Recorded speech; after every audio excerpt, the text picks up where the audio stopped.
బుడమేరును యుద్ధ ప్రాతిపదికన ఆధునీకరించాలి. నారాయణ. విజయవాడలో స్తంభించిన భారీ వర్షాలు, వరదలను కేంద్ర జాతీయ విపత్తుగా ప్రకటించాలని సిపిఐ జాతీయ కార్యదర్శి నారాయణ అన్నారు. విజయవాడలో ఈ సందర్భంగా ఆయన పర్యటించిన సందర్భంగా మాట్లాడుతూ వరద ప్రభావిత ప్రాంతాల్లో ఆయన కొంతమందితో మాట్లాడారు. పాత రాజేశ్వరపేట వరద బాధితులకు చీరలు, దుప్పట్లు, టవల్స్ పంపిణీ చేశారు. ప్రభుత్వం బుడమేరును యుద్ధ ప్రాతిపదికన ఆధునీకరించాలని నారాయణ డిమాండ్ చేశారు. వరదల కారణంగా ప్రజలు సర్వం కోల్పోయారని ఆయన ఆవేదన వ్యక్తం చేశారు.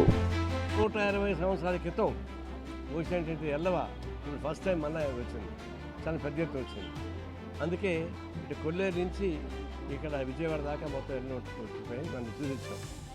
దీని మీద మేము చెప్పేది ఏంటంటే, కొల్లేరు అది ఆక్రమణకు గురైపోయి ఫిష్ మాఫియా చేతికి వెళ్ళిపోయింది.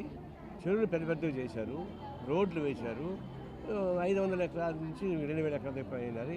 అంటే ఫిష్ కార్పొరేట్ మాఫియా దీన్ని మొత్తం కుటుంబం సృష్టించింది. దానివల్ల వర్షాలు నీళ్ళు డైవర్ట్ అయిపోతుంది. సుప్రీంకోర్టు చెప్పింది, గ్రీన్ బెల్ట్ చెప్పింది, యుఎన్ఓ చెప్పింది దాన్ని ఖాళీ చేయించమని, కానీ ఖాళీ చేయించడం లేదు.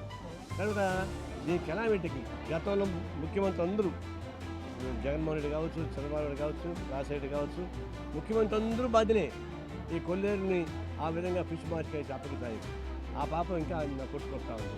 అదొకటి. ఇది బుడమేరు చెప్తా ఉన్నారు, డైవర్ట్ చేస్తారు.